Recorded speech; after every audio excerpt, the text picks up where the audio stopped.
नमस्कार, आदाब, सलाम, प्रणाम सबको, अभिवादन। और बहुत टाइम बाद ये मैं वीडियो बना रहा हूँ क्योंकि बीच में थोड़ा सा टाइम अरेंज नहीं हो पा रहा था।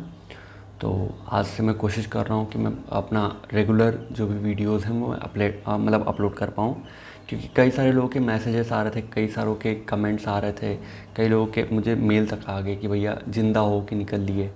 तो मैंने कहा बता देते हैं कि यार ज़िंदा हैं, तो सबूत देने के लिए आज आए हैं। तो सबूत देंगे आज के इस प्लेलिस्ट से एक नए सेगमेंट से, जो कि है लॉ ऑफ थॉट्स का। अब कई बार लोगों को ऐसा होता है ना कि लॉ ऑफ थॉट्स में बहुत कन्फ्यूज़न होती है, क्योंकि ये अनकोडिफाइड लॉ है। कोडिफाइड लॉ आप बैरेक्ट वगैरह है, आप पढ़ के उसको निकाल देंगे, कोई बड़ी बात नहीं है। लेकिन जो अनकोडिफाइड लॉ होते हैं वो बड़ी ही अनसर्टेन होते हैं, वो अनिश्चित होते हैं, उनका पता नहीं होता है कि कब क्या, कहाँ से कैसे क्या आ जाए। तो इसीलिए इसमें बड़ी समस्या होती है। तो आज के इस वीडियो से हम लॉ ऑफ थॉट्स का शुभारंभ कर रहे हैं और देखते हैं कि परिणाम क्या रहता है। तो अगर आपने कॉलेज टाइम में पढ़ा है तो आप सबको पता होगा कि टॉट जो शब्द है वो एक लैटिन टर्म से आया है जिसको कहते हैं टॉर्टम। राइटिंग के लिए माफ़ करना, राइटिंग अपनी ऐसी है, ठीक है। वो पेन टाइप पे इतना लिखने का अनुभव नहीं है ना, इसलिए राइटिंग ऐसी बनती है। तो टॉर्टम शब्द को अगर लिटरल मीनिंग इनकी निकालेंगे तो वो होता है सिविल रॉन्ग। सिविल रॉन्ग मतलब एक ऐसा रॉन्ग, एक ऐसा मतलब आपके साथ एक ऐसा कृत्य हुआ है जो कि एक सिविल नेचर का है, तो ये सिविल रॉन्ग होता है बेसिकली।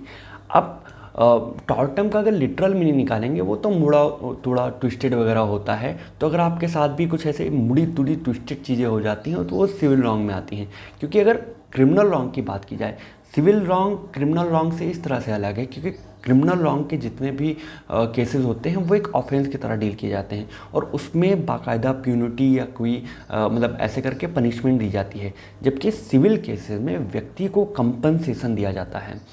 आप में से ज़्यादातर लोगों को मालूम होगा कि कंपनसेशन का जो मतलब होता है वो ये होता है कि एक तरह की एक क्षतिपूर्ति होती है, एक प्रतिकर होता है जिसका उद्देश्य यही होता है कि एक व्यक्ति को उस पोजीशन में लाके फिर से खड़ा कर दिया जाए जिसमें कि वो तब होता अगर उसके साथ ये ऐसा सिविल रॉन्ग, ऐसी बदतमीजी ना हुई होती, उसका ऐसा नुकसान, ऐसा घाटा ना हुआ होता।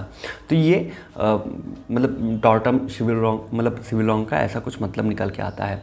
अब अगर टॉर्ट की टर्म की बात करें कि टॉर्ट को डिफ़ाइन कहाँ किया गया है, तो भाई लॉ ऑफ टॉर्ट में आपको इसकी डेफिनेशन नहीं मिलेगी। लेकिन टॉर्ट की डेफिनेशन लिमिटेशन एक्ट के सेक्शन 2M में दी गई है।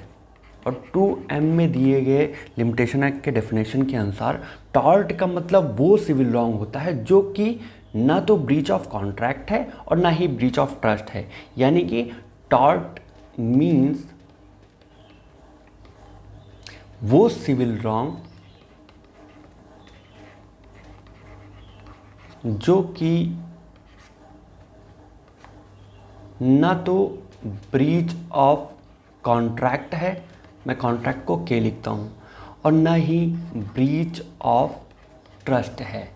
ठीक है, तो ये आप ध्यान में रखिएगा कि कई बार आपको टॉर्ट पढ़ते टाइम ऐसा लगेगा कि यार इसमें तो जो लायबिलिटीज़ थी, जो ऑब्लिगेशंस थी, उनका वायोलेशन हुआ है, तो ये तो भाई कॉन्ट्रैक्ट में भी होता है।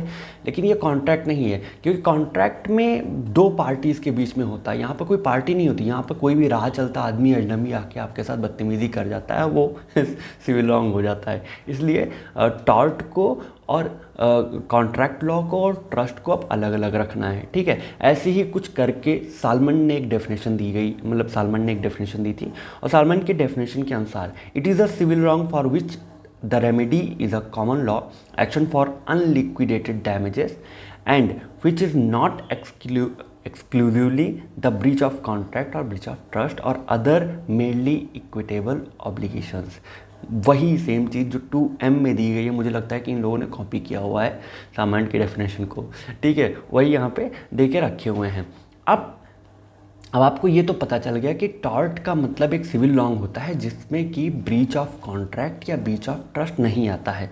तो आता क्या है, तो इन सिविल रॉन्ग से होता क्या है कि एक व्यक्ति को, इन सिविल रॉन्ग से एक व्यक्ति को होती है लीगल इंजरी। हाँ जी भाई, इंजरी का लीगल होना ज़रूरी नहीं है। इलीगल इंजरी जितनी भी होंगी, अगर आपको किसी ने जुआ खेलते टाइम ऐसे कोई बदतमीजी वगैरह कर दी, या आप ऐसा कोई अनलॉफुल एक्ट कर रहे थे उस टाइम पे, अगर कोई आपको इंजरी हार्म हुई तो वो लीगल नहीं मानी जाएगी। यहाँ पर केवल ही लीगल इंजरीज़ को ही काउंट किया जाता है। अब लीगल इंजरी के बारे में बात करेंगे तो लीगल इंजरी दो तरह की होती है, जिसमें आपको वो दो मैक्सिम्स मिलेंगी, जिनमें पहला होता है डैमनम साइन इंजूरिया और दूसरा है इंजूरिया साइन डैमनम। इसके बारे में हम आगे बात करने वाले हैं। अब अगर किसी व्यक्ति को लीगल इंजरी हुई है तो लीगल इंजरी का क्या होगा कि थोड़ा सा पेज नीचे ले आते हैं। लीगल इंजरी कैसा होना चाहिए, वो आपके उस राइट के खिलाफ होना चाहिए जो कि राइट इन रेम है। अब अगर आपने लॉ पढ़ा हुआ है तो आपको पता होगा दो तरह के राइट होते हैं, एक होता है राइट इन पर्सोनम और दूसरा होता है राइट इन रेम। राइट इन पर्सोनम का मतलब किसी एक व्यक्ति के खिलाफ जो आपको राइट मिला हुआ है, किसी एक व्यक्ति के विरुद्ध में जो आपको राइट्स मिले हुए हैं, जो अधिकार मिले हुए हैं, वो राइट इन पर्सोनम कही जाती हैं, जो कि किसी एक इंडिविजुअल के विरुद्ध में आपको मिला हुआ था है।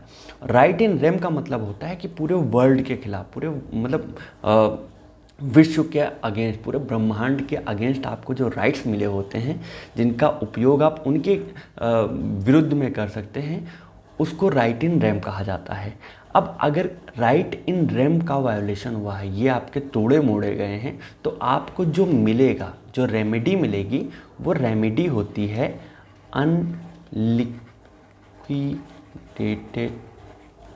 डैमेजेस। अब यहाँ पे कई सारे लोग इस टर्म में आके कंफ्यूज हो जाते हैं। रुकिए भाई, कलर चेंज कर लें। अब यहाँ पे कई बार लोग इस डैमेजेस में आके कंफ्यूज हो जाते हैं, क्योंकि कई बार इंटरव्यू में भी ये क्वेश्चन पूछा जाता है कि क्या डैमेज और डैमेजेस में कोई अंतर होता है। तो आपको बता दें कि डैमेज का मतलब कोई हानि होती है, कोई नुकसान होता है, और उस डैमेज के बदले जो प्रति कर दिया जाता है, जो कंपनसेशन, जो रेमेडी दी जाती है, वो डैमेजेस कहा जाता है। सोचो एक छोटे से अक्षर से कितना सारा अर्थ बदल जाता है, कि मतलब डैमेज में उठा के ऐसा लगा दिया और पूरा आमूल चूल परिवर्तन कर दिया इन्होंने।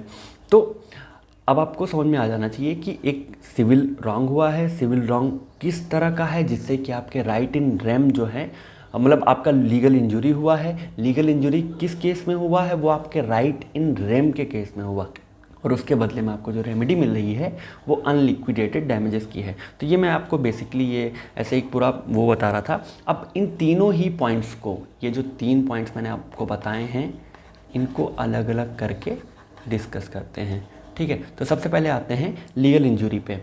अब लीगल इंजरी की अगर बात करें, भाई कलर चेंज कर लें यार।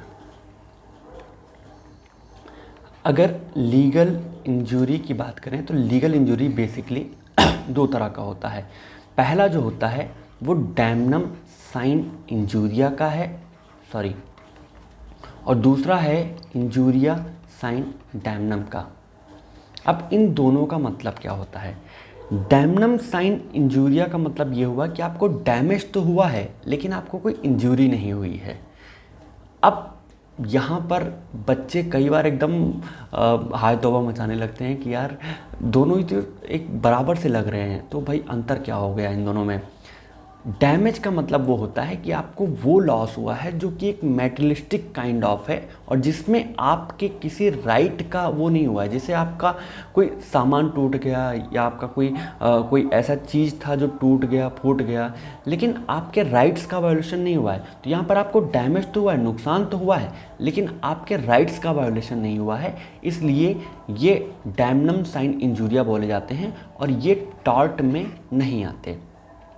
इंजूरिया साइन डैमनम वो चीज़ है जहाँ पर आपको इंजरी हुई है, यानी कि आपके राइट्स का जो है वो वायलेशन हुआ है, लेकिन यहाँ पर आपको किसी तरह की डैमेज नहीं हुई है। मतलब आपके राइट्स का वायलेशन हुआ है, लेकिन आपको कोई नुकसान नहीं हुआ है कि अगर आपका कोई सामान टूट जाए, या घर वर गिरा जाए, ठीक है, कार फूट जाए, या बाइक वगैरह, ये सब नहीं हुआ है। आपके राइट्स का केवल वायलेशन हुआ है, जो आप दिखा नहीं सकते। बस आप बता सकते हैं कि हाँ मेरा ये राइट था और सामने वाली पार्टी ने इसका वायलेशन किया हुआ है, ब्रीच वगैरह किया हुआ है। तो ये इन दोनों में अंतर है। अब इन दोनों को ही एक केस लॉ और एग्जाम्पल समझते हैं। जैसे आपको पता होगा कि लखनऊ में लालबाग में एक चाय वाले हैं, शर्मा टी स्टॉल, मतलब उनका धाकड़ चलता है, धड़ल्ले से चाय का धंधा चलता है। 20-25 लोग उनके यहाँ काम करते हैं और मतलब चाय इतनी बिकती है कि एक बार में वो मुझे लगता है कि टक्कर दे सकते हैं अच्छे खासे बिजनेसमैन को। ऐसे ही उसी के थोड़ा सा आप आगे बढ़ेंगे तो दारुल शफ़ा पे एक और चाय वाला है जिसको कहते हैं बेवफ़ा चाय वाला। बेवफ़ा चाय वाले की खासियत ये है कि वो उन लोगों को जिनके साथ बेवफ़ाई हुई है, जिनका कट गया है, उनको डिस्काउंट देते हैं चाय ख़रीदने पर। मान लीजिए इसी मतलब इस बेवफ़ा चाय वाले का अच्छा खासा धंधा चल रहा है, मतलब चाय बहुत अच्छे से बिकती है। यहाँ पर इसी के जस्ट सामने मैं जाकर, एक मिनट यार, कलर का बड़ा लफड़ा होता है, मैं इसी के सामने जाकर एक अपनी शॉप खोल लेता हूँ। जैसे यहाँ पे बेवफ़ा चाय वाला है और ये रोड सामने से गई हुई है, यहाँ पे मैंने रोड के सामने उसी के जस्ट सामने एक चाय की दुकान खोल ली, वफ़ादार चाय वाला। और मेरा ये स्कीम था कि जो लोग अपने रिलेशनशिप में लॉयल हैं, जो कि अपने मतलब जो भी पार्टनर्स हैं, प्रेमी प्रेमिका, उनको मतलब दिल से चाहते हैं, उनको मैं अलग से डिस्काउंट दूंगा। फ़ायदा ये हुआ कि बेवफ़ा चाय वाले के पास लोग तो जा रहे थे, लेकिन कटाने वाले लोग कम हैं दुनिया में। वो लोग बहुत ही कम हैं जिनका कि कट चुका है, लेकिन वो लोग जो कि कटवाने को तत्पर हैं, चूतिया कटवाने को, वो ज़्यादा हैं। तो इनसे कहीं ज़्यादा लोग मेरे पास आएंगे और कई बार इनके भी कस्टमर्स कट के मेरे पास आ जाएंगे। अब इनके कस्टमर्स कट के मेरे पास आएंगे तो यहाँ पर इनको नुकसान तो हो रहा है, क्योंकि इनके कस्टमर कट के मेरे पास आ रहे हैं, इनको इनकम इनकी कम हो गई है, इनका प्रॉफिट कम हो गया है, इनको नुकसान तो हो रहा है, लेकिन इनके किसी लीगल राइट का वायोलेशन नहीं हुआ है, क्योंकि मैंने इनका दुकान तो हटवाया नहीं, ना दुकान इनको चलाने से रोका है। तो ये तो मेरा भी अधिकार है ना भाई। कॉन्स्टिट्यूशन का जो आर्टिकल 19 है वो मुझे भी राइट देता है कि मैं अपना कोई भी धंधा स्टार्ट कर सकता हूँ। तो यहाँ पे इनके किसी लीगल राइट का वायोलेशन नहीं हुआ है, लेकिन इनको डैमेज हो रहा है। और अब ये मुझ पर अगर केस करना चाहें तो नहीं कर सकते हैं। तो यहाँ पर डैमनम साइन इंजूरिया, इसको आप कह सकते हैं कि यहाँ पर जो बेवफ़ा चाय वाले हैं उनको डैमेज तो हो रहा है, लेकिन उनको इंजरी नहीं हो रही है, क्योंकि उनका राइट वायलेट नहीं हो रहा है। इसलिए ये टॉर्ट की डेफिनेशन में नहीं आएगा, टॉर्ट का केस इसको नहीं बोलते हैं। सेम केस, ऐसा ही कुछ केस, एक केस है, उसको कहते हैं ग्लॉसेस्टर ग्रामर स्कूल।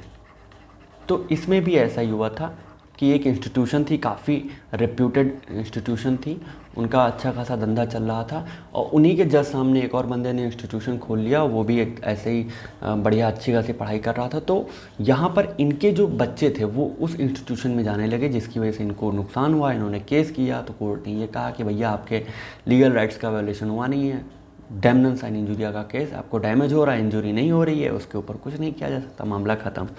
ठीक है, ये इसका केस है। अब इंजूरिया साइन डैमनम पे आते हैं।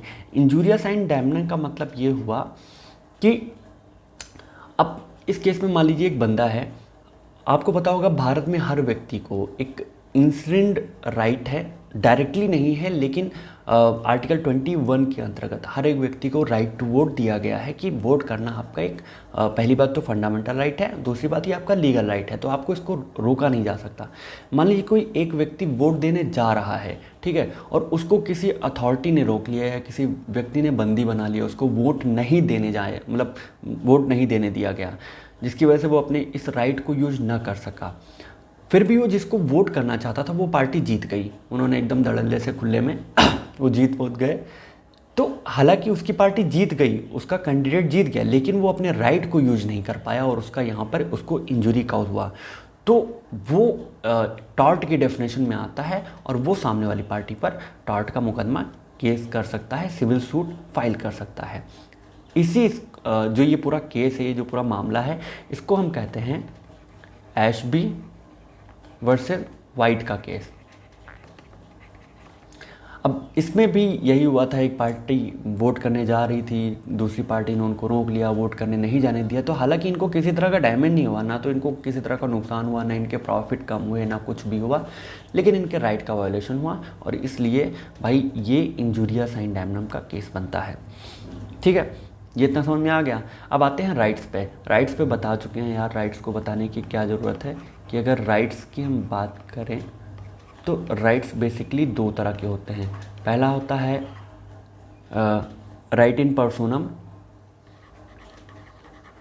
और दूसरा होता है राइट इन रेम। राइट इन पर्सोनम वो राइट्स होते हैं जो किसी एक व्यक्ति को किसी दूसरी पार्टी के खिलाफ मिले हुए होते हैं। जैसे कि अगर किसी दो व्यक्तियों ने कोई कॉन्ट्रैक्ट किया हुआ है तो एक का राइट दूसरे के खिलाफ जो मिला हुआ है वो राइट इन पर्सोनम का है, ठीक है। और राइट इन रेम का मतलब होता है वो राइट जो कि पूरे वर्ल्ड के विरुद्ध मिला हुआ है, पूरे विश्व के, पूरे ब्रह्मांड के विरुद्ध मिला हुआ है। जैसे कि मैंने अगर कोई प्रॉपर्टी खरीदी तो उस प्रॉपर्टी को यूज करने का जो मेरा वो राइट है वो राइट इन रेम है। मतलब भाई मेरे पास ओनरशिप है, मेरे पास पोजेसन है।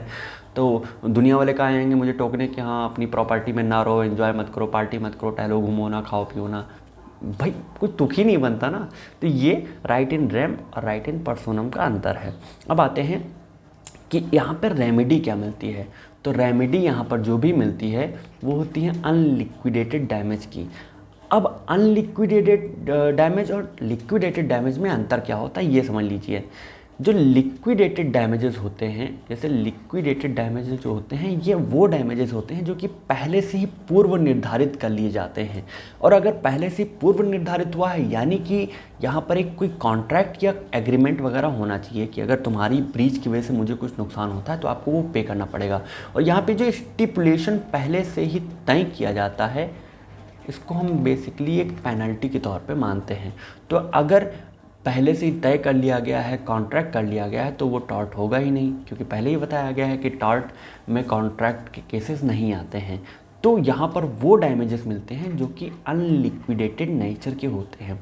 अब अनलिक्विडेटेड का मतलब क्या हुआ कि पहले से पूर्व निर्धारित नहीं है, वो केसेस के अनुसार, वो सर्कमस्टेंसेस के अनुसार, वो नेचर के अनुसार, मतलब ग्रेविटी वगैरह क्या है, या पार्टी, कभी कभी पार्टीज़ को भी कंसिडरेशन में लिया जाता है कि कौन सी पार्टी ने किया और किस पार्टी के खिलाफ किया गया है, तो उसके अनुसार दिया जाता है। तो इसमें बेसिकली 2-4 तरह के आते हैं जो डैमेजेस, मतलब जो रेमेडी मिलती है, जिनमें एक है इंजंक्शन और दूसरा होता है स्पेसिफिक परफॉर्मेंस का।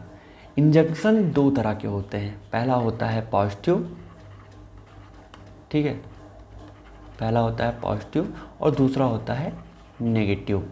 पॉजिटिव ये होता है कि जब किसी काम को करने के लिए व्यक्ति को बाध्य कर दिया जाता है तो वो पॉजिटिव होता है। कि मान लीजिए किसी व्यक्ति ने किसी का ब्रीच करा और फिर उसको कंपनसेट करने के लिए उस काम को, उससे मान लीजिए किसी ने एक के घर में घुस के एकदम गंद मचा दी, पूरा तोड़ फोड़ करके पूरा वो कर दिया, तो कोर्ट यहाँ पर उसने जो गंद मचाई उसको समेटने का, वो रायता समेटने का वो बोलेगी कि हाँ भैया ये सब साफ़ सफाई करो। तो यहाँ पे कोर्ट उससे वो काम करवा रही है। ये एक तरह का पॉजिटिव इंजेक्शन है कि आपको ये साफ़ सफाई करनी पड़ेगी। लेकिन अगर वहीं पे एक व्यक्ति को कुछ काम करने से रोका जाता है, एक ऑर्डर के थ्रू काम करने से रोका जाता है, कोर्ट के ऑर्डर के थ्रू, तो उसको नेगेटिव इंजेक्शन के डेफिनेशन में लाया जाता है। स्पेसिफिक परफॉर्मेंस भी कुछ ऐसी है, बस इसके और इंजेक्शन के बीच में बाल बराबर का अंतर है, जिसको हम आगे के वीडियो में डिफ्रेंशिएट करेंगे। अब ये तो हो गया। अब इसी में डैमेजेस की अगर बात करें तो डैमेजेस जो भी मिलेंगे या डैमेजेस के बदले जो भी कंपनसेशन मिलेगा वो कंपनसेशन भी 2 तरह का होता है। पहला कंपनसेशन होता है नॉमिनल डैमेज, कि मान लीजिए व्यक्ति को एक ऐसा इंजरी हुआ है जिसमें कि मतलब ऐसा नहीं लग रहा है कि कोई बहुत ही विशेष हानि हो गई, लेकिन लॉ को मेंटेन रखने के लिए, सामने वाले व्यक्ति को ये बताने के लिए, लॉ एंड ऑर्डर को मेंटेन रखने के लिए ये ज़रूरी होता है कि उसको सज़ा दी जाए, तो उसको नॉमिनल डैमेजेस मतलब नॉमिनल कंपेंसेशन दिया जाता है। दूसरा होता है अदर्स में, अदर्स या जनरल का। अदर्स एंड जनरल में सारी चीज़ें, केस का हर एक चीज़, पार्टीज़ कौन सी हैं, किस पार्टी ने नुकसान किया है, कितना नुकसान हुआ है, हर एक चीज़ कंसिडरेशन में लिया जाता है। तो ये अदर्स एक तरह से प्रोपोर्शनेट काइंड ऑफ कंपनसेशन भी कहा जाता है। डैमेजेस में एक चीज़ और बताई गई है कि जो भी डैमेजेस दिए, मतलब डैमेजेस हुए हैं, तो इसके बदले जो कंपनसेशन दिया जाएगा वो बहुत ही रिमोट नहीं होना चाहिए। यहाँ पर कॉन्ट्रैक्ट का रिमोटनेस ऑफ डैमेज जो हेडली वर्सेस बैक्सएंडेल के केस में आया था वो यहाँ पर आता है कंसिडरेशन में। तो रिमोटनेस ऑफ डैमेज को अभी अगर बात करें तो एक कहानी आपको सुनाते हैं एक बंदा था, मतलब बंदा क्या, राजा था, वो अपने छत पे वो कर रहा था, शहद खा रहा था, टहल टहल के शहद खा रहा था। फिर क्या हुआ, शहद के कुछ कतरे गिर के मतलब एकदम नीचे जाके जो दीवार होती है एकदम बॉटम के टाइम पे, मतलब 1.5-2 फीट पे 2-3 बूंद हो गया। तो उस शहद की वजह से वहाँ पर मक्खियाँ आ गई। अब मक्खियाँ आ गई तो क्या हुआ कि भाई उसकी वजह से मक्खियों को खाने के लिए छिपकली आ गई। अब जब छिपकली आई तो छिपकली को देख के एक बिल्ली आ गई, बिल्ली आई, बिल्ली को देख के कुत्ता आ गया। अब बिल्ली और कुत्ते में हुई लड़ाई, फिर कुत्ते को डिफेंड करने के लिए एक दूसरा कुत्ता आ गया। अब इन दो कुत्तों में लड़ाई हुई और कुत्तों को डिफेंड करने के लिए कुत्तों के मालिक आ गए। फिर कुत्तों के मालिकों में लड़ाई होनी शुरू हो गई। तो कुत्तों के मालिकों के बीच में झगड़ा इतना बढ़ गया कि वो मालिक जो थे वो झगड़ा करते करते एक दूसरे को मार डाले, और इसकी वजह से वो दो राज्य, अलग अलग राज्य के थे। जो कुत्तों के मालिक थे वो दो अलग अलग राज्य के थे, और इन दोनों की जब हत्या हुई, आपस में दोनों मर कट गए, तो इन दो राज्यों के बीच में युद्ध शुरू हो गया। अब अगर एक पार्टी चाहे कि यार इसमें कंपनसेशन क्लेम किया जाए, तो किस चीज़ का कंपनसेशन क्लेम करेगा? छिपकली के लिए करेगा कि कुत्ते के लिए करेगा कि कुत्ते के मालिक के लिए करेगा, या किस चीज़ के लिए किया जाएगा? क्योंकि ये बहुत ही, अगर इसमें देखा जाए तो मामला बहुत ही छोटे शहद के कतरे से शुरू हुआ था और कहाँ तक पहुँच गया।